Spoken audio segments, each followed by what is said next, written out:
what's up? Let's talk about self-sabotage. When I used to look at things like discipline, getting myself to do things I didn't want to do, completing big projects, tasks, my favorite word to throw around was lazy, right? That was the catch-all. Just, dude, you're being lazy. Stop. Get it together. Stop being you. You know what I mean? Be better. But that's not accurate enough, I don't think. It's not the most helpful way to look at it or speak about it. We need to look at what's actually happening with self-sabotage. What is that? What are we doing? With all behavior, we're trying to escape or gain something, right? And for self-sabotage, it really comes down to, I want to escape an uncomfortable feeling. What we're doing in self-sabotage is in some way we're choosing momentary, kind of right now, comfort over the long-term result, right? We're prioritizing short-term sense of relief for our long-term goals.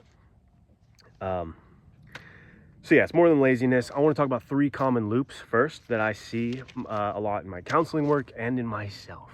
You know what I'm saying? I do all of these. First one is the overwhelm loop. These are the big goals, the big tasks that come with big psychological pressure. Right? We name whatever it is in your mind. For me, if I have like a novel release coming out or something, like I got to write a book, there's this big goal equals big psychological pressure. The big pressure equals big anxiety. Big anxiety triggers the avoidance. In these situations, I'll delay, I'll overplan. My biggest one is I'll wait for the perfect circumstance. I don't know if you do this, but I'm absolutely huge on, I didn't quite wake up early enough. I think I have time to do that now. I think maybe Tuesday I'll have a good time for that. And then Tuesday comes, I'm like, my kids, I had to do something for my kids that took a little longer than I thought. So that free time, and I'll just keep waiting and waiting and waiting for just that right moment.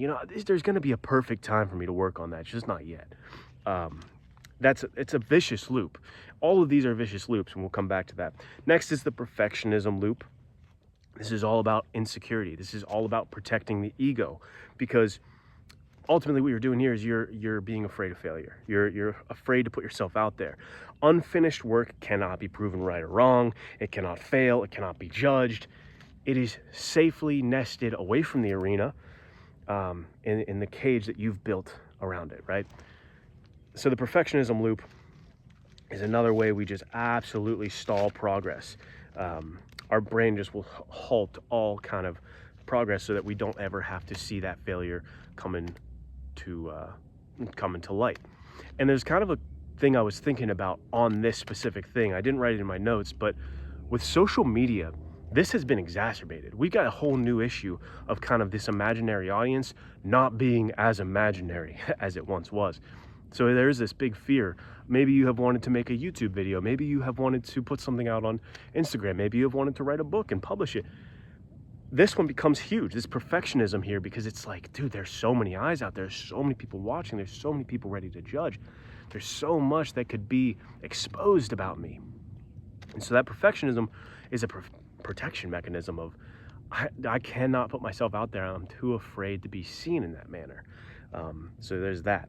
And kind of along those lines, the next loop is the identity loop. So I talked about this on the channel before in a video called "A Man's Fate is What He Thinks of Himself." Our behavior, on average, matches how we see ourselves, right? If I tell myself, I'm so lazy, I'm always inconsistent, I'm always burning out, we build this self-reputation up with ourselves that's going to be reinforced in our behaviors. You can go watch that older video I did if you want to see me expound on that. I'm also going to return to this point in a minute. But yeah, that's some of the loops. And all of these point back to one thing. And it's not, hey, stop being lazy. Hey, be more disciplined. It's, we need a higher level of tolerating discomfort. We need a higher tolerance to just sit in uncomfortable feelings. All of us are walking around with the adult pacifier that is our phone, ready to just take away the anxiety, the boredom, the discomfort in any manner that we have. The second it pops up, boom, distract myself, boom, pacifier. And so we've really lost our ability to just sit with those things that don't feel so good, that aren't so comfortable, that aren't pleasurable to us, right? We've lost that ability to just be uncomfortable. And every meaningful pursuit is going to have times where we feel stupid or behind or overwhelmed or uncertain. Like, this is just life. Like, this is how it goes. This is a part of it. This is being a human. So let's talk about how we can fix it. One, you can shrink the start. I don't know why I just made two. One, you can shrink the start. You need to write a whole book? Nah, write an opening paragraph. You know what I mean? Make these things more achievable. Don't make them so big that they scare the living heck out of you. Make them more manageable. Make the version of that goal the smallest it could possibly be. You want to exercise? Okay, start by walking for 5 minutes or whatever.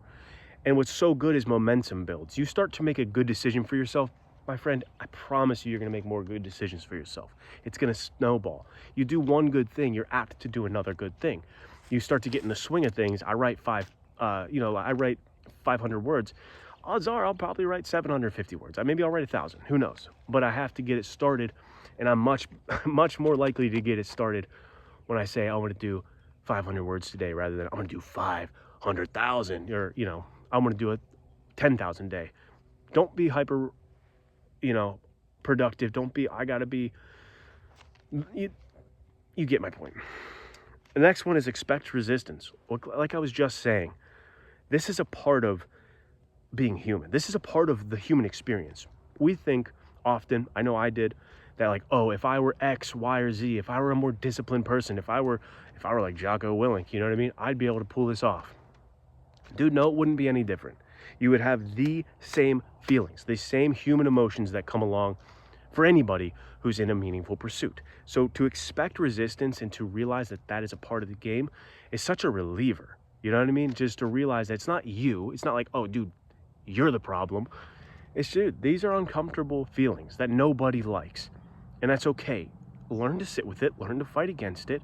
You don't have to be a victim to it every time. You don't. And so the third one is keeping promises to yourself. And this is kind of how we start to fight back. If you constantly were lied to by a friend, right? Would you trust that guy? If a guy broke promise after promise after promise, are you going to believe him? No. Same thing is happening with us. When we tell ourselves, oh, I'm finally going to get in shape. I'm finally going to write my book. I'm going to do this. I'm going to do that. And then we don't. We build that self-reputation of, dude, I don't mean what I say, and I don't say what I mean. I can't be trusted. And so we need to start to fight back against that and build a reputation back. And this is very much so in our control. We can set our alarm. I'm going to wake up at 6 a.m. tomorrow. And then you do it. And you're like, dude, look at that. I did what I said I was going to do. Then whatever, I'm going to do 10 push-ups. Dude, I did it. I did what I said I'm going to do, right? You compound those wins. You compound some trust with yourself by saying, okay, yeah, I'm a man of my word. I'm a woman of my word. I can do what I say. This is huge. Because, yeah, think about it. Like, you would not trust a guy who constantly lied to you, and you've been constantly lying to yourself. You've been letting yourself down. So you got to rework on that relationship that you have with you. All right. So yeah, those all points to one thing. I already said that. Who cares? Last thing I wrote is, so next time you start to think about, I'm going to self-sabotage, I'm going to push things off, I'm going to get distracted, I'm going to do whatever, you have to start asking yourself, all right, what is the discomfort I'm running from? What is the thing I don't like right now? Is it a pressure? Is it like some sense of identity? Like, oh, I don't want to be exposed. What is that uncomfortable feeling? Sit with it, pursue it a little bit, fight against it, push back, challenge it. Train yourself to stop running from these kind of things, because when we do that, these loops only get stronger. They only get more vicious. It's only worse for you. There's an analogy that I learned through boxing that I really have taken into this concept with myself. And that is, a lot of new beginner boxers will like to do this. If a punch comes, they'll close their eyes, they'll turn away. And there's an analogy of closing your eyes doesn't make the monsters go away, right? You do this, You don't want to see the punch coming. Oh, please don't. The punch is still coming, okay? And it's going to be worse the fact that you haven't seen it, because it's the punch you haven't seen that knocks you out, and you can't do anything about it. It's still coming. Get hit in the back of the head. You're making it worse for yourself by not looking and keeping your eyes on there and being in it so that you can react accordingly. So the same thing goes with our lives, right? My bank account, I don't want to look at that. You're only going to make it worse. Tax seasons right now, I don't want to do that. Well, you push that off, you're going to be late on your taxes. Like, there's no good that comes from just closing your eyes and pretending that the monsters aren't there, because they are. And you can lie and you can relieve yourself and you can self-sabotage and be distracted for so long, but it's going to build and it's going to build to a point where it literally shadows over your very soul, and you don't feel okay in your own skin because there's this looming truth that you're unwilling to confront. That's no good for anybody. So I hope this video helps in some manner into understanding self-sabotage a little bit more, maybe seeing some ways you can deal with it, some perspectives on it. Just my thoughts, a little chaotic because I gotta get home. I gotta go eat dinner, hang out with my kids, you know what I mean? I really appreciate you guys. I really, really, really appreciate you guys. Love seeing your comments, not just when you're saying kind things like, oh, I like your outfit or something. That's nice. I really do appreciate that. But I love the wise thoughts you guys all have. I love hearing about your experiences, the things you've learned, the takeaways that you've had happen in your life. Really, really grateful that you're here. So thank you, and I will see you in the next one.